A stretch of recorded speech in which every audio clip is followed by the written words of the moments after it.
नमस्कार दोस्तों, मैं हृदय मिश्रा आप सभी का स्वागत करता हूं। कैसे हैं आप सभी लोग? आई होप आप सभी लोग अच्छे होंगे और अपनी पढ़ाई को बहुत ही बेहतर ढंग से कर रहे होंगे। देखिए, आप लोगों ने जो है शाम वाली जो सीरीज थी जिसमें हमने कहा था आपसे कि 25 प्लस टॉपिक्स आपको कराएंगे, वो टॉपिक हमने जनवरी माह का आपको करा दिया है।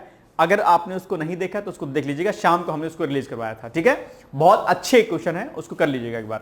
और आज पुनः से हम लोग जो सीरीज हम लोग कर रहे हैं डेली, उसको हम लोग आगे कंटिन्यू करते हैं। और उसके पहले आपके लिए सूचना है कि अगर आपका टारगेट अल्टीमेटली 26 का एग्जाम आरओ का है तो उसके लिए आप हमारे अभ्युदय बैच में एडमिशन लेकर के प्री प्लस मेंस वाले में अपनी तैयारी को बेहतर ढंग से कर सकते हैं। और इसके लिए आप हमारे कॉन्टैक्ट नंबर जो यहां पर दिए गए हैं, इन पर आप हमें व्हाट्सएप और कॉल के माध्यम से आप हमसे संपर्क कर सकते हैं और डिटेल्स जानकारी जो है अभ्युदय बैच की आप हमसे ले सकते हैं। ठीक है, चलिए आइए, आज हम लोग हमने 175 क्वेश्चन को देख लिया था। आज हम लोग 176 क्वेश्चन से स्टार्टिंग करेंगे।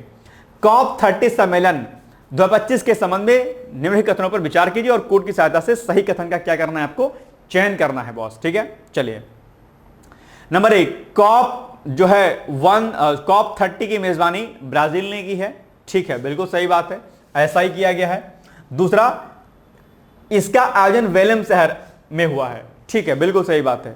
तीसरा, भारत ने इसमें ग्रीन मिशन 2070 प्रस्तुत किया है। बिल्कुल सही बात है।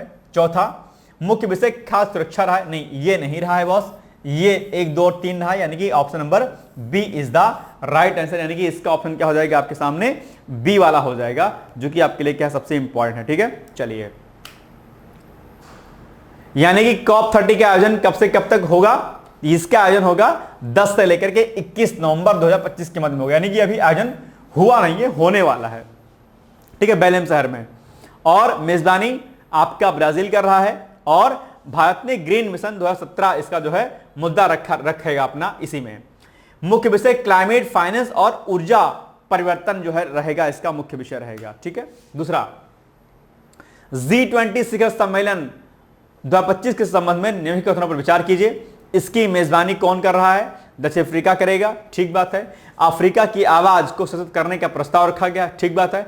और भारत ने डिजिटल पब्लिक इंफ्रास्ट्रक्चर पर सहयोग का नेतृत्व किया है। बिल्कुल सही बात है। इसमें तीनों ही कथन सही, यानी कि D is the right answer. कोई दिक्कत वाली बात नहीं है। ठीक है, सेम वही पॉइंट इसमें लिखा गया है, आप इसको पढ़ लीजिएगा कि इसकी जो मेजबानी है दक्षिण अफ्रीका कर रहा है, केप टाउन, दक्षिण अफ्रीका का केप टाउन।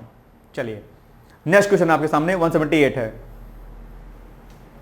हाल ही में निम्नलिखित में से किस राज्य में गिलियन बैरे सिंड्रोम के मामले देखे गए हैं? एक प्रकार की बीमारी है और इसके मामले अभी हाल ही में देखे गए हैं। तो कहां पर देखे गए हैं ये आपको बताना है। उम्मीद करता हूं कि आप इसका उत्तर सही बताएंगे। तो ये जो बीमारी है आप देखेंगे तो उसको महाराष्ट्र में जो है इस बीमारी को देखा गया, यानी कि ऑप्शन नंबर क्या हो जाएगा आपका, C is the right answer boss. ठीक है, तो अब इसकी हम लोग व्याख्या पढ़ लेते हैं एक बार। तो महाराष्ट्र का जो पुणे सिटी है, आपने पुणे सिटी में गिलियन बैरे सिंड्रोम, जिसको जीबीएस के नाम से बोलते हैं, इसके बढ़ते मामलों के बीच केंद्रीय स्वास्थ्य और परिवार कल्याण मंत्रालय ने राज्य में सार्वजनिक स्वास्थ्य हस्तक्षेप और प्रबंधन का समर्थन करने के लिए दरअसल 7 सदस्यीय टीम को क्या कर दिया था, तैनात कर दिया था। ये पुरानी न्यूज है लेकिन ये चर्चाओं में थी, इसलिए आपको जानना जरूरी है। पुणे में अब तक जो है इस गिलियन बैरे सिंड्रोम के 111 मामले जो है सामने आ चुके थे जब ये न्यूज चर्चाओं में थी, उस समय की बात है। सामान्य सावधानियां जो है बरत करके इस गिलियन बैरे सिंड्रोम को कुछ हद तक रोका जा सकता है, जैसे कि उबला हुआ पानी या बोतल बंद पानी पीना, खाने से पहले फलों और सब्जियों को अच्छी तरह से धोना, मुर्गी और मांस को ठीक से पकाना, कच्चे या अधपके भोजन, विशेष रूप से सलाद, अंडे, कबाब या समुद्री भोजन से परहेज करना। तो ये क्या है, मुख्य इसके क्या है बचाव के तरीके हैं। हालांकि जो ये भी नॉनवेज लिखे हैं, अगर आप इसको ना खाएं आपके लिए ज्यादा बेहतर स्थिति में रहेगा। ठीक है, नॉनवेज किसी भी एंगल से, मैं कई बार आपसे कहता हूं कि किसी भी एंगल से ये आपके लिए लाभकारी नहीं है।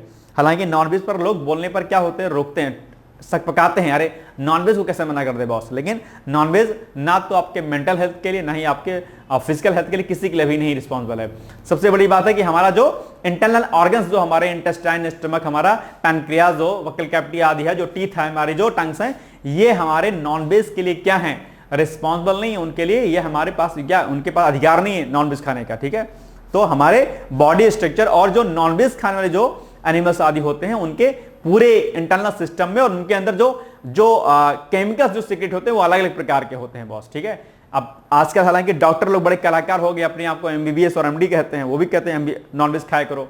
बॉस दिक्कत यही है ना कि हम ठीक ढंग से पढ़ाई नहीं करते हैं, हमें अपने इंटरनल ऑर्गन्स के बारे में जानकारी नहीं होती। हमारा कोई भी इंटरनल ऑर्गन्स ह्यूमंस का नॉनवेज के लिए नहीं रिस्पॉन्सिबल होता है बॉस, ठीक है, ध्यान रखिएगा इस बात का, ठीक है। जो भी नॉनवेज खाने वाले एनिमल्स होते हैं उनके दांत, उनके जीभ, उनके वकल कैविटी, उन पर कभी रिसर्च कीजिएगा ध्यान से, ठीक है, तब जान पाएंगे आप लोग। चलिए, और 72 बीमारियां अलग से आती है नॉनवेज से, जैसा खान पान वैसा व्यवहार आपका, ये भी होता है, ध्यान से रखिएगा, ठीक है। हिंसात्मक, नॉनवेज खाने वाले अधिकतर हिंसात्मक प्रवृत्ति के हो जाते हैं, यह भी ध्यान रखिएगा, एक बड़ा बैड इंपैक्ट है, ठीक है। चलिए, अंतरराष्ट्रीय सौर गठबंधन इंटरनेशनल सोलर अलायंस, इसको जानते होंगे, इसके बारे में चर्चाओं में अक्सर रहता है। आपको बताना है कि इसके संबंध में निम्नलिखित कथनों पर क्या करना है, आपको विचार करना है और सही कथन का क्या करना है, चयन करना है। नंबर 1, इसका मुख्यालय कहां पर है, आईएसए का। सिंपल सी बात है, भारत में है और गुरुग्राम में है। कई बार ऑप्शन में दिल्ली आ जाता है, तो अगर गुरुग्राम नहीं होगा दिल्ली होगा तो दिल्ली लगा दीजिएगा, टिक, है ना। तो मुख्यालय कहां पर इसका, आईएसए का गुरुग्राम में है। दूसरा, 2025 में आईएसए की अध्यक्षता अभी हाल ही में भारत ने की थी, बिल्कुल सही बात है। आप जानते होंगे ये जो इंटरनेशनल सोलर जो अलायंस है, ठीक है, ये भारत और फ्रांस जो है, भारत और फ्रांस, ठीक है, इन दोनों लोगों ने मिलकर के की थी और 2015 में इसकी स्थापना की गई थी, आप जानते होंगे, है ना, ठीक है। तो फिर तीसरा क्या है कि 2030 तक 1000 गीगावाट सौर ऊर्जा क्षमता का लक्ष्य जो है आईएसए के द्वारा रखा गया है, बिल्कुल सही बात है, सेम टारगेट रखा गया है। और इसके जो सदस्य देश हैं वो केवल एशियाई देश हैं क्या, नहीं, ऐसा नहीं है। आईएसए में यानी कि इंटरनेशनल सोलर अलायंस में सिर्फ एशियाई देश नहीं है, बल्कि वैश्विक स्तर के अलग अलग देश भी, यानी कि ग्लोबल लेवल पर इसमें जो है इसके मेंबर हैं। जिससे ये कथन क्या है आपका रॉन्ग हो जाएगा। 1, 2 और 3 जो कथन आपके सामने दिया गया है, ये 1, 2 और 3 कथन जो है क्या हो जाएगा आपके सामने सही हो जाएगा, ठीक है। चलिए, सेम पॉइंट वही जो हमने आपको बताया, वही पॉइंट यहां पे लिखिए। अभी हाल ही में भारत ने इसकी क्या की, अध्यक्षता की, और भारत ही इसका क्या है, मुख्य निर्माण करता है अपने आप पे, ठीक है। भारत की अध्यक्षता में इसको बनाया गया था अपने आप पे, भारत और फ्रांस के सहयोग से, ठीक है। चलिए, हालांकि आप जानते होंगे आईएसए से इंटरनेशनल सोलर जो आपका अलायंस है, इससे जो आपका बिगड़ैल देश है बगल वाला, कौन सा, अमेरिका, बगल वाला नहीं, दूर का है वैसे तो, अमेरिका में कौन बाबूजी हैं इस समय, ट्रम्प बाबू हैं। ट्रम्प बाबू कहते हैं भाई हम तुम्हारे यहां नहीं रहेंगे जी बॉस। जैसे छोटे बच्चे नहीं नखरा मार के गुस्सा जाते हैं, वैसे ट्रम्प साहब हैं बहुत गुस्सा आते हैं, क्या कीजिएगा। चलिए, भारत का, ठीक है, आप इस क्वेश्चन को भी ध्यान से पढ़िएगा, बताइएगा मुझे। भारत का औद्योगिक उत्पादन सूचकांक, ठीक है, जिसको आईआईपी के नाम से भी जानते हैं, जनवरी 2025 के संबंध में निम्नलिखित कथनों पर विचार कीजिए और सत्य कथन का चयन कीजिए, ठीक है। दूसरा, आईआईपी वृद्धि दर यानी कि जो औद्योगिक उत्पादन सूचकांक है वो 5.0% रही है, ठीक है। दिसंबर 2024 में यह 3.2 थी, ठीक है। उपभोक्ता गैर टिकाऊ वस्तुओं में 7.2% की वृद्धि दर्ज की गई है, बिल्कुल सही बात है। और तीसरा, चौथा मतलब है बिजली क्षेत्र की वृद्धि दर 6.6% रही है, नहीं, ऐसा नहीं है। ये उपरोक्त जो 3 कथन दिए गए ऊपर के ये सही हैं, बाकी वाला कथन क्या आपका रॉन्ग है, यानी कि 1, 2, 3 यानी कि बी क्या हो जाएगा आपका एग्जैक्टली इसका क्या हो जाएगा सही उत्तर हो जाएगा। पॉइंट क्या करिएगा, ध्यान रखिएगा। चलिए, सेम एक्सप्लेनेशन वही दिया है जो हमने आपको जस्ट बताया अभी। चलिए, अब 181 क्वेश्चन आपके सामने आ गया, इसका उत्तर बताइएगा कि जो भारत के विदेश सचिव हैं वो कौन है। अक्सर ऐसे प्रश्न आपके एग्जाम में पूछे जाते हैं जहां पर विदेश सचिव के बारे में, जहां पर आपके सीजीआई के बारे में, जहां पर नीति आयोग के सचिव के बारे में, ठीक है, ऐसे प्रश्न जो है अक्सर पूछे जाते हैं, तो इनको आपको याद रखना है। अब आप बताइए कि भारत के विदेश सचिव कौन है, तो ये है विक्रम मिस्री, यानी कि ऑप्शन नंबर ए क्या हो जाएगा आपका एग्जैक्टली जो है सही हो जाएगा, ध्यान रखिएगा, ठीक है। चलिए, भारत और चीन ने द्विपक्षीय संबंधों में स्थिरता लाने और फिर से सक्रिय करने के उद्देश्य से विदेश सचिव और चीन के उप मंत्री की बैठक के दौरान कई उपायों पर सहमति व्यक्त की गई है, क्योंकि अभी हाल ही में दोनों लोगों ने बैठक की थी अपना। इसमें कैलाश मानसरोवर यात्रा को फिर से शुरू करने और दोनों देशों के बीच सीधी उड़ानों की बहाली और अन्य बातों के अलावा सीमा पार नदी के आंकड़ों को साझा करना शामिल है। चीन की 2 दिन की यात्रा पर गए विदेश सचिव विक्रम मिस्री इस बैठक में शामिल हुए थे। चूंकि विक्रम मिस्री जी चीन में गए थे और चीन के साथ आप जानते होंगे तनातनी लगी रहती है। हालांकि विगत अभी कुछ दिनों में चीन के साथ जो मामला हमारा बिगड़ा था उसको सुलझाने का प्रयास किया जा रहा है ना। चलिए, बाकी इसमें लिखा गया कि किन किन बातों पर, किन किन मुद्दों पर जो है चर्चा विक्रम मिश्र जी के साथ में की गई, ये सारी बातें यहां पर लिखी गई हैं। तो इसलिए आप लोग रेडी कर लीजिएगा। और अगर बात भारत और चीन की करते हैं बॉस, तो ध्यान रखिएगा, एक तो क्वाड के बारे में आप लोग पढ़ लीजिएगा, हैंड टू हैंड क्या, क्वाड के बारे में, क्या क्वाड के बारे में। और क्वाड के अलावा आप भारत चीन के जो बदलते जो संबंध है भारत चीन, ठीक है, ये और भारत अमेरिका संबंध है, ठीक है, भारत अमेरिका संबंध, भारत अमेरिका द्विपक्षीय संबंध, और इसके अलावा भारत, ठीक है, इसके अलावा भारत और अमेरिका और रूस, ये जो त्रिकोणीय संबंध बना है, इन पर भी आपके एग्जाम में प्रश्न बन सकता है अंतरराष्ट्रीय संबंधों में। तो इसको भी क्या करिएगा, नोट कर लीजिएगा। साहब जी बैठे मत रहिए, नोट कर लीजिए, इंपॉर्टेंट है आपके एग्जाम के लिए, ठीक है। चलिए, तो ये सारी बातें यहां पर लिखी, किस किस प्रकार से सारी चर्चा की गई। दोनों पक्षों ने भारत चीन के बीच सीधी हवाई सेवाएं फिर से शुरू करने पर भी सैद्धांतिक रूप से सहमति व्यक्त कर दी है, यह व्यक्त होगा। साथ ही यह भी माना कि 2025 में भारत और चीन के बीच राजनयिक संबंधों की स्थापना की 75वीं वर्षगांठ का बेहतर उपयोग किया जाना चाहिए। 75 वर्ष इसके पूरे होने, किसके, भारत और चीन के राजनयिक संबंधों के। इसलिए भारत और चीन आपसी संबंधों को क्या करना चाहते हैं और अच्छे से मजबूत करना चाहते हैं। ये 181 का जो टॉपिक था चर्चाओं में था, इसलिए हमने आपको यहां पर इसके बारे में बता दिया है। चलिए 182 क्वेश्चन, हाल ही में किसे भारतीय एथलेटिक्स महासंघ के 9 सदस्यीय एथलीट आयोग का अध्यक्ष नियुक्त किया गया है बॉस, जल्दी से मुझे बताइएगा। नंबर ए ऑप्शन आपके सामने किरण राव है, बी सुधा सिंह है, सी अंजू बाबी जॉर्ज हैं, और डी क्या हो जाएगा, इनमें से कोई नहीं। जल्दी से मुझे बताइए कि इसका उत्तर क्या हो जाएगा, जल्दी से बताइए इसका आंसर क्या होगा बॉस। इसका आंसर हो जाएगा आपका option number C, Anju Bobby George को भी हाल ही में भारतीय एथलेटिक्स महासंघ के 9 सदस्यीय एथलीट आयोग का अध्यक्ष चुना गया है। तो ये 182 का क्या हो जाएगा, सी वाला आंसर आपका हो जाएगा, एग्जैक्टली सही हो जाएगा, ठीक है। चलिए,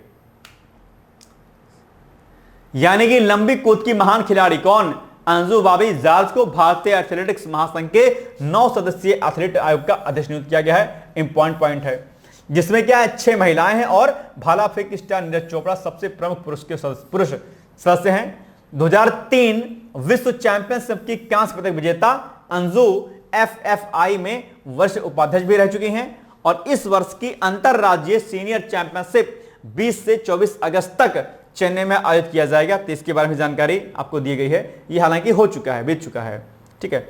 राष्ट्रीय ओपन चैंपियनशिप जो पहले पुणे या बेंगलुरु में आयोजित होने वाली थी, अब 27 से 30 सितंबर तक रांची में आयोजित किया जाएगा। तो ये पॉइंट भी आपके लिए क्या है, इंपॉर्टेंट, जो कि अभी होने वाला है, राइट। चलिए, ये सब चीजें क्या है आपके लिए बड़ी महत्वपूर्ण होती है, इनको एकदम इग्नोर मत कीजिएगा, इनको पढ़ते हुए चलिएगा आप लोग, ठीक है। चलिए, अच्छा, अब आपके लिए छोटा सा न्यूज है कि अगर आप आरोग्य प्रिय अगर आपका निकल रहा होगा, मेंस की आपकी तैयारी अगर आपको करनी है, तो उसके लिए आप क्या काम कीजिएगा, हमारे आरो मेंस वाले बैच में आप एडमिशन ले सकते हैं। यहां पर जीएस को छोड़ करके बाकी जो कुछ भी कंटेंट आपका होता है, चाहे वो आपका एस्से का हो, चाहे आपका राइटिंग लेटर में आपका हिंदी कन्वेंशनल वाला सेक्शन रहा हो, कंप्यूटर का रहा हो, सबके वीडियो लेक्चर्स, उसके पीडीएफ में नोट्स, ठीक है। इसके अलावा डेली बिहाफ पे आपकी आंसर आपको टॉपिक दिया जाएगा कि भैया आज आपको इस टॉपिक को तैयार करना है और शाम को लिखना है। तो डेली टॉपिक वाइज आपको टेस्ट मिलेंगे, प्लस फुल लेंथ टेस्ट आपको बाद में अलग से मिलेंगे। इसके अलावा करंट अफेयर्स की मैगजीन, और सबसे बड़ी बात है कि इसमें आपको एस्से को विस्तृत रूप से समझाया जाएगा, उसके नोट्स आपको दिए जाएंगे, प्लस इसमें अलग अलग मैगजीन्स और अलग अलग न्यूज़पेपरों पर आधारित जो भी आर्टिकल्स आदि होते हैं वह भी आपको इसी कोर्स में दिए जाएंगे। और इसके अलावा टाइम टू टाइम आपको जूम मीटिंग के साथ आपके साथ चर्चा की जाएगी। आप by phone, by call, by WhatsApp के माध्यम से भी आप हमसे संपर्क करके अपनी प्रॉब्लम को शेयर कर सकते हैं। तो ये सारी चीजें इसमें दी जा रही हैं। 20 तारीख तक इसमें ऑफर था, वैसे तो आप चाहें तो इसमें एडमिशन ले सकते थे, ठीक है। तो आप चाहें तो ये जो दिए गए नंबर हैं इनमें आप कांटेक्ट करके अपने क्वेरी को कर सकते हैं। यहां पर आप आरो मेंस लिख करके और आप इन दिए गए नंबरों पर आप संपर्क कर लीजिएगा, ठीक है। चलिए आइए आगे बढ़ते हैं हम लोग। अब आ गया 183 नंबर क्वेश्चन। नंबर 1 पॉइंट है कि राष्ट्रीय क्रिटिकल मिनरल मिशन के संबंध में आपको सही कथन का चयन करना है बॉस, ठीक है। नंबर 1 पॉइंट क्या हो जाएगा कि 2024-25 से 2030-31 तक चलेगा ये मिशन अपने आप में। 7 सेंटर्स ऑफ एक्सीलेंस बनाए जाएंगे, ठीक है। 1500 करोड़ रुपए की योजना आयात हेतु है, नहीं ऐसा नहीं है। इसमें कुल 18,000 करोड़ रुपए निवेश का अनुमान व्यक्त किया गया है इसमें, बिल्कुल सही बात है। इसमें एक ऑप्शन सही है, 2 सही और चौथा सही है, यानी कि option number A is the right answer boss, ठीक है। ये भी पॉइंट आपको क्या करना है, ध्यान देना है, ठीक है। चलिए सेम वही बातें यहां पे लिखी गई हैं। नैनो यूरिया के संदर्भ में निम्नलिखित कथनों में से कौन सा कथन सही है। नैनो यूरिया चर्चाओं में रहती है, आप जानते होंगे, ठीक है। नैनो यूरिया, नीम कोटेड यूरिया, ठीक है, और ग्रीन फर्टिलाइजर्स, ये सब आजकल बड़े चर्चित शब्द हैं जो कि चर्चाओं में रहते हैं और इन पर प्रश्न अक्सर आपके एग्जाम में देखने को मिल सकते हैं। इसलिए मैं आपसे उम्मीद करता हूं कि आप इनको इग्नोर मत कीजिएगा, इनको पढ़ लीजिएगा अच्छे तरीके से, ठीक है ना। चलिए, तो यह भारत सरकार द्वारा अनुमोदित एकमात्र नैनो उर्वरक है, ठीक है, बिल्कुल सही बात है। दूसरा, नैनो यूरिया को इफ्को ने विकसित किया है। निश्चित तौर पर आप इफ्को के बारे में जानते होंगे और कई बार इफ्को की स्थापना वर्ष के बारे में पूछ लेता है, तो जल्दी से जरा मुझे कमेंट करके बताओ कि इफ्को की स्थापना कब की गई थी। जल्दी से, मैं आपको टाइम देता हूं जस्ट फॉर 1 मिनट, और अब मुझे तुरंत जल्दी से फट से मुझे बताइए। चलिए, लेट नहीं करना है। इफ्को की स्थापना किस वर्ष हुई थी, बताइए। मैं देखता हूं कि कमेंट आप करते हैं कि बस ऐसे बैठे रह जाते हैं, खाली सिर्फ सुनना नहीं बॉस, आपको इस पर कलम चलानी है अपनी, है ना। चलिए बताइए, गूगल करिए, मैं नहीं बताऊंगा किसी भी हाल में, क्योंकि ये आपको कार्य खुद करना पड़ेगा। पीडीएफ आप लोग कहते हैं सर पीडीएफ भेज दीजिए, सर पीडीएफ भेज दीजिए। अरे महाराज, जो कुछ बताते हैं इसको नोट भी कर लिया करो। फिर से मैं एक बात आपको समझाना चाहता हूं कि जब तक बॉस आप कलम नहीं चलाएंगे ना, अपनी मेहनत नहीं करेंगे, तब तक कंपटीशन को क्लियर करना भूल जाइएगा। अगर मैंने आपसे कहा कि बताइए इफ्को की स्थापना किस वर्ष की गई थी, तो आप कमेंट नहीं करेंगे तो आप क्या सोचेंगे कि निकल जाएंगे, ऐसे नहीं काम चलेगा। आपको कमेंट करके बताना होगा, नहीं बताइएगा तो आप अपना नुकसान करेंगे। मैं उम्मीद करता हूं कि आप तुरंत गूगल करेंगे, चैट जीपीटी करेंगे और वहां से जो है बताएंगे मुझे, ठीक है। तो जल्दी बताइएगा। तो इसमें एक कथन और 2 कथन दोनों सही हैं। मेरे अकॉर्डिंग इसमें सी वाला जो कथन हो जाएगा आपका क्या हो जाएगा, एग्जैक्टली सही हो जाएगा। यह बात आपको क्या करनी है, ध्यान रखनी है, ठीक है। चलिए, बिल्कुल सही बात है। यानी कि हाल ही में किए गए एक अध्ययन के अनुसार, अब चूंकि नैनो यूरिया चर्चाओं में क्यों है यह आपको जानना आवश्यक है। तो एक अभी स्टडी हुई है और स्टडी में क्या कहा गया है कि नैनो यूरिया से कुछ फसलों की पैदावार कम हो सकती है। यह एक चिंताजनक बात है अपने आप में, और इसीलिए नैनो यूरिया चर्चाओं में रहा है, इसलिए इस पर प्रश्न बन गया है। तो अध्ययन में कहा गया है कि नैनो यूरिया के अधिक प्रयोग से धान और गेहूं की फसल पर नकारात्मक जो है इसका असर पड़ सकता है, इसीलिए इस पर चिंता व्यक्त की गई है। ऐसे में इन फसलों की पैदावार में, यानी कि इनके प्रोडक्शन में क्या हो जाएगी, कमी आ सकती है। वह सिंपल सी बात है, अगर फसल पर नकारात्मक असर पड़ेगा तो प्रोडक्शन तो डाउन हो जाएगा। वही बात यहां पे लिखी गई है। अब नैनो यूरिया के बारे में कुछ एक पॉइंट हम लोग देख लेते हैं। नंबर 1 पॉइंट क्या है कि नैनो यूरिया का एक क्या है, नैनो का रूप है। यह एक तरल उर्वरक है और इसे पौधों को नाइट्रोजन देने के लिए इस्तेमाल किया जाता है। नैनो यूरिया को इफ्को ने विकसित किया है और यह भारत सरकार द्वारा अनुमोदित जो है क्या है, एकमात्र जो है नैनो यूरिया है। ये पॉइंट आपने यहां पर पढ़ा कि किस प्रकार से हमने इस प्रश्न को यहां पर देख लिया है। अब हम आते हैं अगले पॉइंट पर, ठीक है। चलिए, 2-4 पॉइंट इसमें और भी हैं अभी कि नैनो यूरिया में 4% नाइट्रोजन होता है और नैनो यूरिया के जो कण होते हैं वो 20 से 50 नैनोमीटर के आकार के होते हैं। यह पारंपरिक यूरिया की तुलना में ज्यादा सतह क्षेत्र में फैला होता है। नैनो यूरिया को पौधों के पोषण के लिए असरदार बनाया जाता है। यह मिट्टी में यूरिया के इस्तेमाल को कम करके संतुलित पोषण प्रक्रिया को बढ़ाता है। नैनो यूरिया से फसलें स्वस्थ और मजबूत बनती हैं।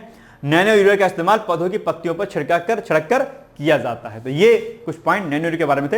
हो सकता है कि नैनो यूरिया के बारे में आपके एग्जाम में शॉर्ट नोट्स आपसे पूछ ले, तो इसलिए इसको क्या करना है, आपको याद रख लेना है, ठीक है। चलिए, विश्व बैंक इंडिया डेवलपमेंट अपडेट के संबंध में एक न्यूज में रहा है चर्चाओं में, उसके संबंध में आपको ये बात बतानी है। तो नंबर 1 पॉइंट क्या है कि भारत की वृद्धि दर जो इसके अनुसार जो ग्रोथ रेट और बाकी जो बातें भारत के संदर्भ में बताई गई हैं, उन्हीं बातों को लेकर के आपको सत्य कथन का चयन करना है। तो भारत की वृद्धि दर 7% अनुमानित किया गया है इनके अनुसार, बिल्कुल सही बात है।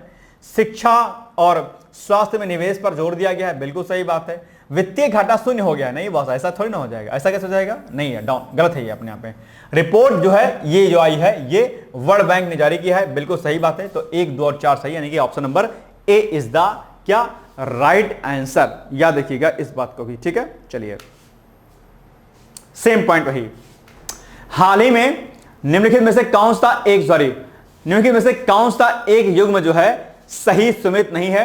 अंतर्राष्ट्रीय स्वच्छ ऊर्जा दिवस 26 जनवरी को, विश्व जल दिवस 22 अप्रैल को, भारतीय सेना दिवस 15 जनवरी को और प्रवासी भारतीय दिवस 9 जनवरी को। आप बताइए कि इसमें से कौन सा कथन क्या है, सुमेलित नहीं है, यानी कि असत्य कौन सा कथन, यानी कौन सा डिसमैच कर रहा है, कौन सा मैच नहीं कर रहा है। बहुत आसान सा प्रश्न है, मैं उम्मीद करता हूं कि आप इसका उत्तर मुझे जरूर बताएंगे।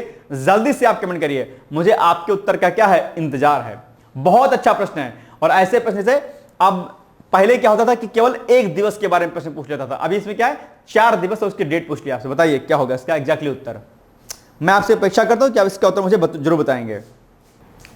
बहुत आसान है, बहुत ही आसान है, अगर थोड़ा सा ध्यान देंगे तो बता पाएंगे आप लोग। विश्व जल दिवस, ये रॉन्ग है बॉस। विश्व जल दिवस कब होता है, 22 मार्च या 22 अप्रैल, कब होता है, बस यही बात है ना, कंफ्यूजन होता है। अच्छा 22 अप्रैल को फिर क्या होता है, अगर विश्व जल दिवस 22 अप्रैल को नहीं होता है तो 22 अप्रैल को कौन सा दिवस होता है, यह भी आप मुझे बताइए जल्दी से कमेंट करके कि भाई 22 अप्रैल को दरअसल कौन सा दिवस मनाया जाता है, और यह भी बड़ा दिवस क्या है आपके लिए इंपॉर्टेंट है, राइट। चलिए आगे बढ़े हम लोग, ये क्या है, ये सब चीजें बहुत आवश्यक है आपके लिए। 186 का क्या हो जाएगा, बी वाला आपका उत्तर हो जाएगा। चलिए तो 26 जनवरी को अंतर्राष्ट्रीय स्वच्छ ऊर्जा दिवस मनाया जाता है। राष्ट्रीय ऊर्जा संरक्षण दिवस 14 दिसंबर को मनाया जाता है। कहां पर है क्या, अंतर्राष्ट्रीय स्वच्छ ऊर्जा दिवस, राष्ट्रीय ऊर्जा संरक्षण दिवस दिया है इसमें, नहीं दिया है, नहीं दिया हुआ है, चलिए कोई बात नहीं, छोड़ दीजिए। अंतर्राष्ट्रीय स्वच्छ ऊर्जा दिवस का उद्देश्य लोगों को स्वच्छ ऊर्जा के बारे में जागरूक करते हुए पर्यावरण सुरक्षा पर ध्यान देना है। चलिए खैर छोड़ दीजिए। अब आ जाएगा 187 नंबर क्वेश्चन आपके सामने, ठीक है। इसको आपको बताना है कि इसका उत्तर क्या हो जाएगा। इंडिया स्किल रिपोर्ट 2025 के संबंध में आपको सत्य कथन का चयन करना है। नंबर 1 पॉइंट, 50% भारतीय युवा रोजगार योग्य कौशल से क्या है, लैस हैं, ठीक है। AI डेटा साइंस और ग्रीन जॉब शीर्ष क्षेत्र रहे हैं, ठीक है। रिपोर्ट CII VWOX द्वारा प्रकाशित नहीं है। स्किल गैप पूरी तरह से समाप्त हो गया है, ऐसा है क्या, नहीं, ये सही है, इसको छोड़िए, ये रॉन्ग है। स्किल गैप पूरी तरह से समाप्त हो गया ऐसा नहीं है, स्किल अभी होना बाकी है। तो इसमें 1 और 2 तीनों सही है, यानी कि ये रिपोर्ट जो है इन्होंने जारी किया है। तो 1, 2, 3 तीनों का सही है, यानी कि ए इज द राइट आंसर, यानी कि 187 का ए हो जाएगा आपका क्या उत्तर सही। और अब आते हैं 188 क्वेश्चन पे, ठीक है। हरिवंश शर्मा को पद्मश्री सम्मान से सम्मानित किया गया है। उन्हें निम्नलिखित में से किस क्षेत्र में योगदान के लिए पुरस्कार दिया गया है। 188 नंबर क्वेश्चन आपके लिए क्या हो जाता है, इंपॉर्टेंट हो जाता है। तो उन्होंने HRMN 99 नामक एक अभिनव स्वपरागण युक्त और कम ठंड में उपजने वाली सेब की किस्म विकसित की है, या फिर उन्होंने एक प्रकार का रोबोट बनाया है, या फिर उन्होंने जल संरक्षण के लिए व्यापक स्तर पर काम किया है, या फिर इनमें से कोई नहीं। कौन सा इसका उत्तर एग्जैक्टली हो जाएगा, जल्दी से आप मुझे कमेंट करके बता सकते हैं इसका उत्तर क्या हो जाएगा। तो अगर आप इस पर गौर करेंगे तो आप पाएंगे इसमें से ऑप्शन नंबर जो ए वाला है ये क्या है, ये आपका सही हो जाएगा, यही है। इसी के लिए इन्हीं के लिए जो है क्या हो जाएगा, ए जो है इनको ये पुरस्कार दिया गया है। और एक बहुत मीठे किस्म की जो है इन्होंने सेब की जो है क्या कहते हैं फसल अपनी बनाई हुई है, ठीक है, एक किस्म विकसित की है सेब की। यानी कि हिमाचल प्रदेश के दूरदर्शी किसान हरिवंश शर्मा को भारतीय कृषि में उनके परिवर्तनकारी योगदान के लिए सर्वोच्च नागरिक पुरस्कार पद्मश्री से सम्मानित किया गया। उन्होंने HRMN 99 नामक एक अभिनव स्वपरागण युक्त और कम ठंड में उपजने वाली सेब की किस्म विकसित की है, जिसने देश में सेब की बागवानी में क्रांति ला दी है। आप जानते हो कि सेब जो है ठंडे क्षेत्रों में जो है उगता है, लेकिन ये एक ऐसी किस्म है जो कि कम ठंडे वाले क्षेत्रों में भी उगाई जा सकती है। और सबसे बड़ी बात यह है ये मीठा भी बहुत है अपने आप में, ठीक है। HRMN 99 सेब की किस्म की विशेषता इसकी धारीदार लाल पीली त्वचा, मुलायम और रसदार गूदा तथा प्रति पौधा सालाना 75 किलोग्राम तक फल देने की क्षमता, यानी कि एक पौधा जो है क्या हो जाएगा 75 किलोग्राम तक का फल देगा अपने आप में। और सेब 200-250 रुपया से नीचे कभी बिकता नहीं है। और 75 किलोग्राम अगर 200 रुपए ही अगर मान लें तो एक पौधा जो है 75 को आप क्या करिएगा, इस 75 को आप 200 से क्या करिए मल्टीप्लाई करिए, उतना पैसा जो है आपको एक पौधा देगा। ठीक है ना। चलिए ये 188 क्वेश्चन था, अब आ जाएगा आपके सामने 189 क्वेश्चन। हालांकि इसके अलावा भी इनको अलग अलग प्रकार के जो पुरस्कार दिए गए हैं। ठीक है, जैसे कि 2017 में तत्कालीन राष्ट्रपति प्रणब मुखर्जी ने उन्हें 9वें राष्ट्रीय द्विवार्षिक ग्रास रूट इनोवेशन और उत्कृष्ट पारंपरिक ज्ञान पुरस्कारों के लिए राष्ट्रीय पुरस्कार दिया। इसके अलावा अन्य कई पुरस्कार दिए गए, जैसे कि इनमें कृषि और किसान कल्याण मंत्रालय भारत सरकार द्वारा राष्ट्रीय नवोन्मेषी किसान पुरस्कार 2016, IRI फेलो पुरस्कार 2017, DDG ICAR द्वारा किसान वैज्ञानिक उपाधि 2017, राष्ट्रीय सर्वश्रेष्ठ किसान पुरस्कार 2018, राष्ट्रीय कृषक सम्राट सम्मान 2018, जगजीवन राम कृषि अभिनव पुरस्कार 2019 और कई राज्य और केंद्र सरकार के पुरस्कार भी इसमें शामिल हैं। और हरिवंश शर्मा ने नवंबर 2023 में मलेशिया में आयोजित चौथे ASEAN India grass root innovation forum में भी भारत का प्रतिनिधित्व किया था। आप सोचिए किसान जो है किस किस लेवल तक अपनी क्षमताओं और अपनी हिम्मत से जो है आगे जा सकता है, तो ये भी हमें सीखने की आवश्यकता है। तो इस प्रश्न को क्या करिएगा आप लोग अच्छे से क्या करिएगा, रेडी कर लीजिएगा। चलिए, भारतीय अंतरिक्ष अनुसंधान संगठन, जिसको हम इसरो के नाम से भी जानते हैं, ने कब आंध्र प्रदेश के श्रीहरिकोटा से अपने नए पीढ़ी के उपग्रह NVS-02 नेविगेशन सैटेलाइट का सफलतापूर्वक प्रक्षेपण किया है? तो 27 जनवरी या 29 जनवरी या 30 जनवरी या फिर इनमें से कोई नहीं। आप अगर इसमें विकल्पों में देखेंगे तो आप पाएंगे कि इसमें जो 29 जन है, यानी कि जो बी वाला ऑप्शन है, उससे क्या हो जाएगा, आपका एग्जैक्टली सही हो जाएगा। ये पॉइंट भी आपको क्या करना है, ध्यान देना है। ठीक है, चलिए। तो इसरो ने 29 जनवरी को, देखो 29 जनवरी है ना, ठीक है, तो 29 जनवरी को आंध्र प्रदेश के श्रीहरिकोटा से, ये प्लीज याद रखिएगा, अपने नई पीढ़ी के उपग्रह NVS-02 नेविगेशन सैटेलाइट का प्रक्षेपण किया है। और NVS-02 को ले जाने वाले जियोसिंक्रोनस सैटेलाइट लॉन्च व्हीकल ने 29 जनवरी को 6:23 बजे जो है उड़ान भरी। और इसी के साथ यह प्रक्षेपण श्रीहरिकोटा के सतीश धवन अंतरिक्ष केंद्र से 100वें प्रक्षेपण के उपलक्ष्य में इसरो के लिए एक उल्लेखनीय मील का पत्थर अपने आप में क्या हो गया, ये साबित हो गया। तो इसलिए भी ये क्या है, न्यूज अपने आप में चर्चाओं में है और आप एग्जाम में पूछी जा सकती है बॉस। ठीक है, चलिए। संयुक्त राष्ट्र महासभा के द्वारा निम्नलिखित में से किस वर्ष को अंतर्राष्ट्रीय सहकारिता वर्ष के रूप में घोषित किया गया है? बड़ा महत्वपूर्ण प्रश्न है और इसको प्लीज आप लोग क्या करिएगा, रेडी कर लीजिएगा। तो ये क्या हो जाएगा इसका उत्तर? 2022, 2023, 2024 या फिर 2025?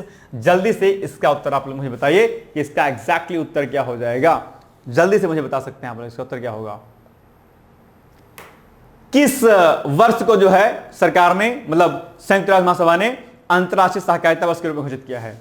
2025 को। ऑप्शन नंबर डी हो जाएगा। ठीक है, इंपॉर्टेंट है आपके लिए। सेम पॉइंट वही जो हमने बताया। और वर्ष 2012 को भी अंतर्राष्ट्रीय सहकारिता वर्ष घोषित किया गया था। थीम क्या है इस बार की? थीम है सहकारिता बेहतर विश्व का निर्माण करना। ठीक है, यानी कि cooperative build a better world, इसकी क्या है इस बार की थीम है। अच्छा, एक बात मुझे बताओ कि अभी भारत में सहकारिता मंत्रालय की स्थापना किस वर्ष की गई थी? यह भी प्रश्न पूछा जाता है। भारत में सहकारिता मंत्रालय की स्थापना किस वर्ष की गई थी और वर्तमान में सहकारिता मंत्री कौन है बॉस? इसको मैं बता देता हूं। सहकारिता जो मंत्री हैं इस समय, तो वो कौन है? गृह मंत्री जी हैं। कौन? गृह मंत्री जी हैं। और गृह मंत्री कौन है बॉस? तो वो हैं आपके अमित शाह जी। तो अमित शाह जी ही क्या हैं? अमित शाह जो हैं वही क्या है, आपके सहकारिता मंत्री हैं। क्या है? सहकारिता मंत्री हैं। और अब जो दूसरा मैंने प्रश्न पूछा कि सहकारिता मंत्रालय की स्थापना किस वर्ष की गई थी, ये आप मुझे कमेंट करके बता सकते हैं अपना उत्तर। उम्मीद करता हूं कि आप बताएंगे। चैटिया नहीं रहे होंगे तो अब चैटिया रहे होंगे, मैसेज आ रहा होगा, बाबू गुड मॉर्निंग, उठ जाओ प्लीज। आप कह रहे हो कि मैं तो पढ़ रहा हूं, तुम नहीं पढ़ रही हो, क्या बात है? उठो, तुम भी उठो, हम तो पढ़ रहे हैं, सर की क्लास ले रहे हैं। ठीक है, तो हमारी क्लास मैडम को भेज दीजिए, देख लेंगे वो भी, या देख लेंगे जो भी होंगे प्लस माइनस, है ना, मतलब मेल फीमेल। तो आप चैटियाने व्यस्त रहेंगे तो नहीं समझ में आएगा। जो पूछा है उसको कमेंट करके उत्तर बताइए मुझे। ठीक है, कि सहकारिता मंत्रालय की स्थापना किस वर्ष की गई थी? चलिए, तो बॉस मैंने क्या बताया कि इसका 190 का क्या हो जाएगा? डी वाला ऑप्शन अपने आप में हो जाएगा क्या, सही हो जाएगा। चलिए, अब आ गया 191 क्वेश्चन।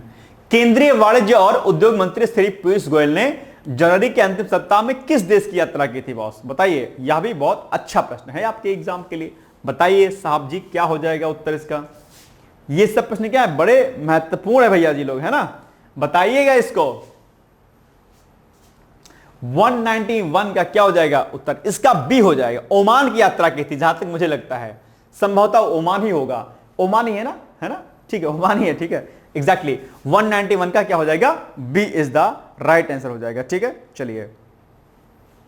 तो केंद्रीय वाणिज्य और उद्योग मंत्री कौन है आपके? पीयूष गोयल जी हैं। तो कब से कब तक यात्रा की इन्होंने? ये डेट याद रखिएगा आप लोग। 27 से लेकर के 28 जनवरी 2025 को ओमान सल्तनत के वाणिज्य उद्योग और निवेश संवर्धन मंत्री कौन है? महामहिम कैस बिन मोहम्मद बिन मूसा अल उसेफ। इतना बड़ा नाम इनका है। इनके साथ में 11वीं कौन सी? 11वीं संयुक्त आयोग की बैठक के लिए मस्कट ओमान का क्या किया? दौरा किया। करेंगे नहीं, कर लिया, अब तो बीत गया ना बॉस। ठीक है, हटा दीजिए इसको। दौरा किया, ये मैंने पहले बना दिया था करंट अफेयर्स। ठीक है, उनकी यात्रा भारत ओमान के साथ व्यापार एवं निवेश के संबंधों को रेखांकित करती है और जो खाड़ी सहयोग परिषद में भारत के महत्वपूर्ण व्यापारिक भागीदारों में से एक भी है, जिसका द्विपक्षीय व्यापार कितना है? 2023-24 में 8.94 बिलियन अमेरिकी डॉलर से अधिक होने का अनुमान व्यक्त किया गया अपने आप पे। तो ये बड़ी बात है, कितना मजबूत स्थिति में हम इनके साथ में हैं। तो ये इसलिए बैठक जो है इनकी क्या हो जाती है, हो जाएगी पीयूष गोयल जी की इंपॉर्टेंट, राइट? चलिए, अब आ गया 192 नंबर क्वेश्चन। चलिए, WHO ग्लोबल हेल्थ रिपोर्ट के संदर्भ में आपको सत्य कथन का चयन करना है। नंबर 1 पॉइंट क्या है? NCDS, यानी कि जो भी ये लिखा हुआ है अपने आप में, मृत्यु का प्रमुख कारण है एक ही प्रकार का। अच्छा, ये क्या है? NCDS क्या है, जानते हैं क्या आप लोग? जरा बताइएगा मुझे, क्या है ये? दूसरा, भारत की जीवन प्रत्याशा 71 वर्ष है, ठीक है। और तीसरा, यूनिवर्सल हेल्थ कवरेज का लक्ष्य इसमें रखा गया, ठीक बात है। सभी देशों ने SDG 3 हासिल कर लिया? नहीं, ऐसा नहीं है। सस्टेनेबल गोल 3 क्या है, जानते हैं आप लोग? इसमें स्वास्थ्य और स्वच्छता आदि पर विशेष जो है बल दिया गया है। किस पर? SDG 3 में, जिसको सभी देशों ने प्राप्त नहीं किया है। बाकी 3 कथन क्या आपके सही है, यानी कि ए इज द राइट आंसर। 1, 2 और 3 क्या हो जाएगा आपका सही उत्तर हो जाएगा। ठीक है, चलिए आगे बढ़िए। सुकन्या समृद्धि योजना के संदर्भ में निम्नलिखित कथनों में कौन सा कथन सही है? सुकन्या समृद्धि योजना अभी चर्चाओं में रही है और इस पर प्रश्न अक्सर आपके एग्जाम में पूछाता है। मैं कई बार आपसे कहता हूं कि कुछ चीजें आपके एग्जाम के लिए बहुत आवश्यक होती है। नंबर 1 पॉइंट क्या है कि 22 जनवरी 2015 को प्रधानमंत्री नरेंद्र मोदी ने इसकी शुरुआत की थी, ठीक है। अभिभावक बालिका के जन्म के तुरंत बाद से लेकर के उसके 10 वर्ष की आयु होने तक खाता खोल सकते हैं, ठीक बात है। तो सही उत्तर का अगर आप चयन करेंगे तो पाएंगे कि इसमें सी वाला उत्तर क्या हो जाएगा आपका एग्जैक्टली सही हो जाएगा, यानी कि C is the right answer. ठीक, चलिए बिल्कुल सही बात है।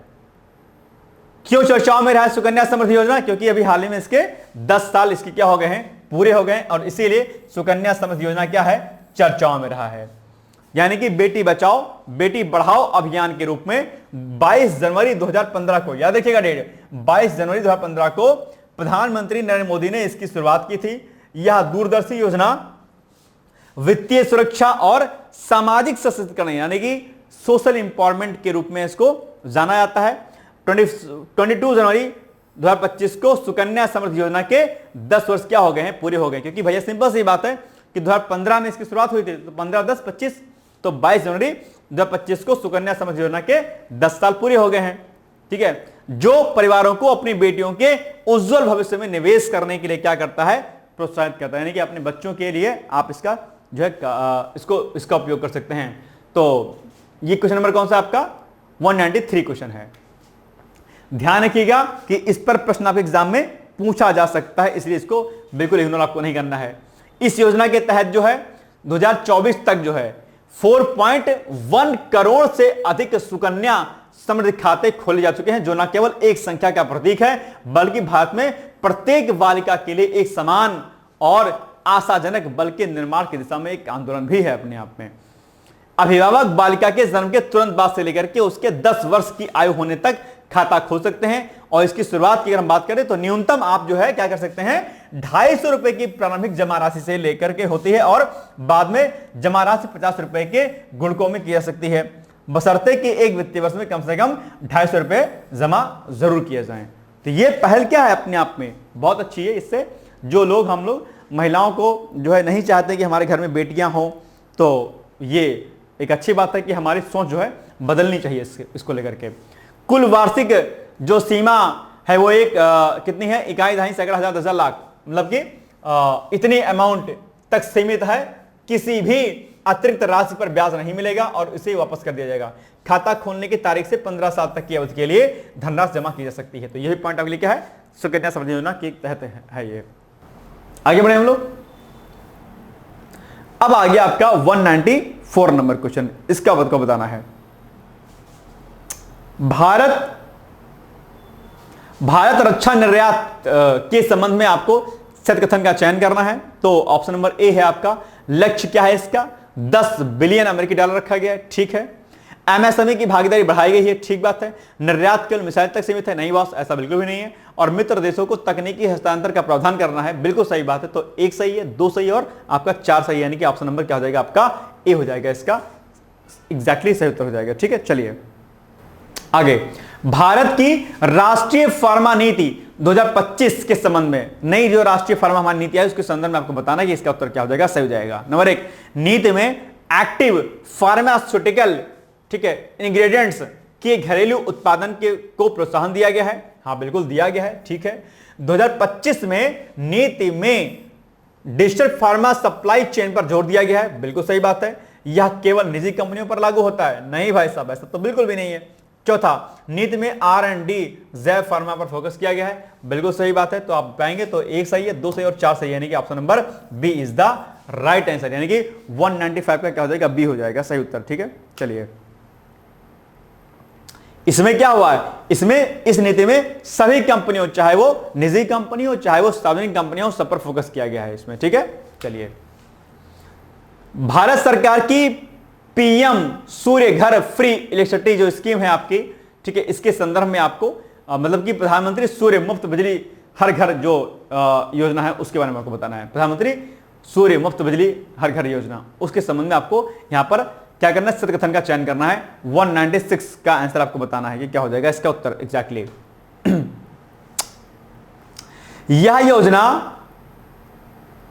इस योजना का लक्ष्य 1 करोड़ घरों को 300 यूनिट तक मुफ्त बिजली देना है, बिल्कुल सही बात है।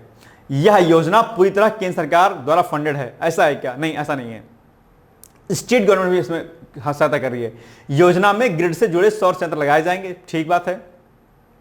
योजना ग्रामीण एवं शहरी दोनों के परिवार पर लागू है, बिल्कुल सही बात है। इसमें 1 सही है, 2 सही है और आपका 4 सही है। तो 1, 2 और 4 कहां पर है, नहीं नहीं नहीं, 1 सही, सॉरी माफ कीजिएगा, 1 सेकंड, इसमें से ये कथन नहीं सही होगा आपका, ठीक है, 1 सेकंड रुक जाओ, ये नहीं सही होगा। इसमें से 1 सही है, 3 सही और 4 सही है आपका, ठीक है। 1 सही है, 3 सही है और 4 सही है, ये नहीं सही है। इसमें क्या है, इसमें जो है आपको स्टेट गवर्नमेंट भी फंड कर रही है। तो क्या पूछा है, सत्य कथन का चयन करना है। तो 1, 3 और 4, यानी कि B is the right answer, यानी कि 196 का बी हो जाएगा, आपके उत्तर क्या हो जाएगा, सही हो जाएगा, ठीक है। चलिए बस, बाकी आप जानते होंगे प्रधानमंत्री सूर्य मुफ्त बिजली हर घर योजना आपके घर में भी लगाया गया होगा। अगर आपने भी अपने घरों में सोलर पैनल्स नहीं लगाए तो लगा सकते हैं, बिजली का बिल बस 0 आ जाएगा आपके पास, ठीक है। एसी वगैरह भी चलाते हो, अगर आपने 4 किलोवाट का पैनल लगवा दिया ना, लगभग 1.5 लाख तक खर्चा आएगा, 2 लाख तक का। अगर 4 किलोवाट का आपने अगर पैनल लगवा दिया है ना, तो समझ लीजिए आप आराम से 2-3 एसी और बाकी अपना जो भी इलेक्ट्रॉनिक गैजेट्स होता है उसका इस्तेमाल आप कर सकते हैं बढ़िया से, मस्त गजब तरीके से, ठीक है। इसमें जो है आपकी यूनिट जो है कंज्यूम भी हो जाती है और अपने आप में सेव हो जाती है, कंजर्व हो जाती है, आप बाद में उसका इस्तेमाल कर सकते हैं। तो बड़ी अच्छी चीज है अपने आप में। चलिए नेक्स्ट है, 2025 में राष्ट्रीय महिला उद्यमिता मिशन की शुरुआत के संबंध में निम्नलिखित कथनों पर विचार करना है और सत्य कथन का चयन करना है। ऑप्शन नंबर ए, इसमें महिला स्टार्टअप फंड बनाया गया है, बिल्कुल बॉस, ठीक बात है। दूसरा, महिला उद्यमिता को एमएसएमई यानी कि सूक्ष्म लघु और मध्यम उद्योग से जोड़ा गया है, बिल्कुल सही बात है। आप जानते हो कि सरकार इस समय जो है सूक्ष्म लघु और मध्यम उद्योगों से महिलाओं को और किसानों को जोड़ने के लिए बहुत प्रयास कर रही है ना। इस पर मैंने कई सारे आर्टिकल भी कराए हैं आपको। तीसरा, यह केवल शहरी महिलाओं पर केंद्रित है, नहीं बॉस, ग्रामीण पर भी इसमें शामिल है। इसमें निर्यात प्रोत्साहन शामिल है, बिल्कुल सही बात है। तो 1, सही है, 2 सही और होगा 4 सही, ये आपका रॉन्ग है। यानी कि ऑप्शन नंबर क्या हो जाएगा आपका बी वाला, 1, 2 और 4, B is the right answer boss. ठीक है, चलिए ये सब क्या है, बहुत इंपॉर्टेंट क्वेश्चन, इसको बिल्कुल भी इग्नोर आपको नहीं क्या करना है, नहीं करना है। ठीक है, चलिए राष्ट्रीय जैव प्रौद्योगिकी मिशन के संदर्भ में आपको सत्य का चयन करना है। ठीक है, नंबर 1 पॉइंट क्या है आपके सामने कि मिशन में जैव ईंधन अनुसंधान को प्रोत्साहन दिया गया है, ठीक बात है। इसका संचालन डीबीटी यानी कि बायोटेक्नोलॉजी विभाग करता है, ठीक बात है, ओके डन। ठीक है, तीसरा क्या है, मिशन केवल कृषि जैव प्रौद्योगिकी पर सीमित है, नहीं ऐसा नहीं है, मिशन में स्वास्थ्य और पर्यावरणीय तकनीकी भी शामिल किया गया है, बिल्कुल सही बात है, कोई दिक्कत नहीं है। यानी कि ऑप्शन नंबर 1 सही है, 2 सही और 4 सही है, तो ऑप्शन नंबर 1, 2, 4 कहां पर है, ए वाले में, यानी कि ए इज द राइट आंसर। ठीक, चलिए ठीक बात है। मिशन क्या है, बहुक्षेत्रीय है, केवल कृषि तक सीमित नहीं है, यानी कि अलग अलग क्षेत्रों पर जो है मिशन काम करेगा। ठीक, चलिए 199 राष्ट्रीय इलेक्ट्रॉनिक्स नीति 2025 के संबंध में निम्नलिखित कथनों पर क्या करना है, आपको विचार करना है। नंबर 1 पॉइंट, इसमें क्या है, इसमें सेमी कंडक्टर निर्माण पर फोकस किया गया है। आप जानते हो कि सरकार ने भी हाल ही में सेमी कंडक्टर के क्षेत्र में जो है, कहां गया बॉस, कहां चला गया अल्लाह, ये देखो सेमीकंडक्टर नीति के लिए अभी सरकार ने अभी हाल ही में जापान के साथ में समझौता ज्ञापन पर हस्ताक्षर भी किया है, और सेमीकंडक्टर में आत्मनिर्भर बनने के लिए सरकार व्यापक स्तर पर काम कर रही है। और सेमीकंडक्टर का इस्तेमाल कहां कहां पर किया जाता है, आप बखूबी जानते हो कि जितने भी आप इलेक्ट्रॉनिक्स गैजेट्स आप देखते हैं, सब में इसका इस्तेमाल किया जाता है।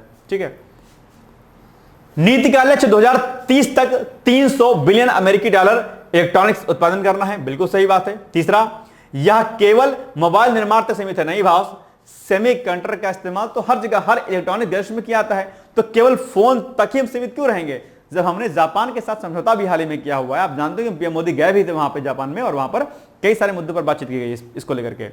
नीति में R&D यानी कि रिसर्च एंड डेवलपमेंट और स्टार्टअप्स को प्रोत्साहन दिया गया है, बिल्कुल सही बात है, तो 1, 2 और 4 सही हो जाएगा, यानी कि B is the right answer boss. ठीक है, चलिए हाल ही में रक्षा मंत्री राजनाथ सिंह ने नई दिल्ली में संजय युद्ध क्षेत्र निगरानी प्रणाली को लॉन्च किया। इस संदर्भ में निम्नलिखित कथनों में से कौन सा कथन क्या है, सही है, ये आपको क्या करना है, बताना है। ठीक है, चलिए तो रक्षा मंत्री राजनाथ सिंह ने नई दिल्ली में संजय युद्ध क्षेत्र निगरानी प्रणाली को हरी झंडी दिखाई। ठीक है, संजय को भारतीय सेना और भारत इलेक्ट्रॉनिक्स लिमिटेड द्वारा स्वदेशी रूप से संयुक्त रूप से विकसित किया गया है। अब बताओ दोनों कथनों में से कौन सा कथन सही है, तो आप देखेंगे तो पाएंगे कि इसमें दोनों कथन आपके सही हैं, यानी कि 1 भी सही है और 2 भी सही है, यानी कि C is the right answer boss.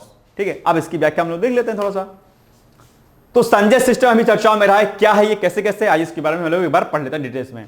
यानी कि भारतीय थल सेना की निगरानी और क्षमताओं को बढ़ाने के लिए इसको लॉन्च किया गया। किसको, संजय सिस्टम को। रक्षा मंत्री राजनाथ सिंह ने नई दिल्ली में ही इसको जो है हरी झंडी दिखाई है। और संजय क्या है, एक स्वचालित प्रणाली है जो सभी जमीनी और हवाई युद्ध क्षेत्र सेंसर से जानकारी को एकत्रित करती है और उन्हें सुरक्षित सेना डेटा नेटवर्क और सैटेलाइट संचार नेटवर्क पर युद्ध क्षेत्र की निगरानी प्रदेश बनाने के लिए समर्थ करती है, यानी अपने आप में डेटा कलेक्ट करती है। संजय को भारतीय सेना और BEL यानी कि भारत इलेक्ट्रॉनिक्स लिमिटेड द्वारा स्वदेशी रूप से और संयुक्त रूप से विकसित किया गया है। याद रखिएगा, BASS अत्याधुनिक सेंसर और अत्याधुनिक एनालिटिक्स लैस है। यह लंबी भूमि सीमाओं की निगरानी करेगा, घुसपैठ को रोकेगा, अद्वितीय सटीकता के साथ स्थितियों का आकलन करेगा और खुफिया निगरानी और टोही में जो है अहम योगदान देगा। तो ये न्यूज जो है क्या है, इसीलिए संजय वाला जो क्या रहा है, चर्चाओं में रहा है, इसलिए आप इसको क्या करिएगा, अच्छे से क्या करिएगा, रेडी कर लीजिएगा। ये आज का हमारा 200 क्वेश्चन का सेट हमारा पूरा हो गया। अब अगले दिन हम लोग 201 से क्या करेंगे, स्टार्ट करेंगे। ध्यान रखिएगा, ये सारे प्रश्न आपके एग्जाम के लिए बहुत जरूरी हैं, इन सभी का क्या करना, आपको रिवीजन कर लेना। ठीक है, बाकी अब हम लोग मिलेंगे अगले दिन, तब तक आप लोग पढ़ते रहिए, मस्त रहिए, व्यस्त रहिए। उसके पहले एक सूचना मैं आपको दे दूं कि अगर आपका टारगेट पीसीएस का एग्जामिनेशन है तो पीसीएस के लिए भी आप हमें हमारे कॉन्टैक्ट नंबर 8604440921 पर संपर्क कर सकते हैं। यानी कि अगर आपका टारगेट 2026 का पीसीएस का एग्जाम है तो उसके लिए आप अभी से तैयारी करना शुरू कर दीजिए। इस पीसीएस के बैच में हम लोग आपको प्री प्लस मेंस के वीडियो लेक्चर्स, उसके नोट्स, आपका प्री का टेस्ट सीरीज, आपकी मुख्य परीक्षा की टेस्ट सीरीज, आपके क्विज आपके डेली भी आप पे, इसके अलावा एसए का टॉपिक आपका पूरा का पूरा, आपका सीसैट का पोर्शन, आपका हिंदी का पोर्शन आपका, और करंट अफेयर्स की मैगजीन पर मंथली वीडियो, उसका कंटेंट आपका, इंपॉर्टेंट आर्टिकल्स आपके मेंटरशिप गाइडेंस, यह सब सारी चीजें जो है आपको यहां पर कराई जाएंगी। तो ये आप अगर इस एकीकृत बैच को, इंटीग्रेटेड बैच को आप लेना चाहते हैं तो पीसीएस 2026 लेकर के आप हमें दिए गए नंबरों पर आप हमसे संपर्क कर सकते हैं। ठीक है, तो ये छोटी सी इंफॉर्मेशन थी जो मुझे आपको देनी थी। और इसमें खास बात यह है कि अगर आप इस बैच को लेते हैं और अगर इंटरव्यू तक जाते हैं तो ऐसी स्थिति में अब इंटरव्यू का परिणाम आपका सकारात्मक रहता है, नकारात्मक रहता है, डजंट मैटर, कोई भी कंडीशन होती है, अगर आप जो है इंटरव्यू तक जाते हैं तो आपने जो भी फीस हमें दिया होगा उस फीस को हम क्या कर देंगे, आपको रिफंड कर देंगे। तो ये भी सूचना आपके लिए क्या थी, महत्वपूर्ण थी। आई थिंक आपको मेरी बातों को समझे होंगे और इस पर काम करेंगे और एडमिशन इसमें आप जो है लेंगे। तो ये हो गया आज का हमारा महत्वपूर्ण वीडियो। बाकी हम लोग मिलेंगे एक अगले नई क्लास में, तब तक आप लोग पढ़ते रहिए, मस्त रहिए, व्यस्त रहिए और अपनी कलम को थोड़ा सा चलाने का प्रयास जरूर किया करिए। ठीक है, बाकी स्वास्थ्य का ध्यान भी जरूर रखिएगा। मिलेंगे हम लोग कल, तब तक के लिए जय हिंद, जय Bharat and thank you so much, bye, take care, all the best. दोस्तों, क्या आप पीसीएस अधिकारी बनना चाहते हैं? यदि हाँ, तो डिकोड एग्जाम लेकर आया है यूपी पीसीएस फाउंडेशन कोर्स 2025। यह एक ऑल इन वन कोर्स है जिसमें प्रीलिम्स मेंस दोनों ही परीक्षाओं के लिए वीडियो लेक्चर, एनसीईआरटी और standard books based bilingual notes उपलब्ध कराया जा रहा है।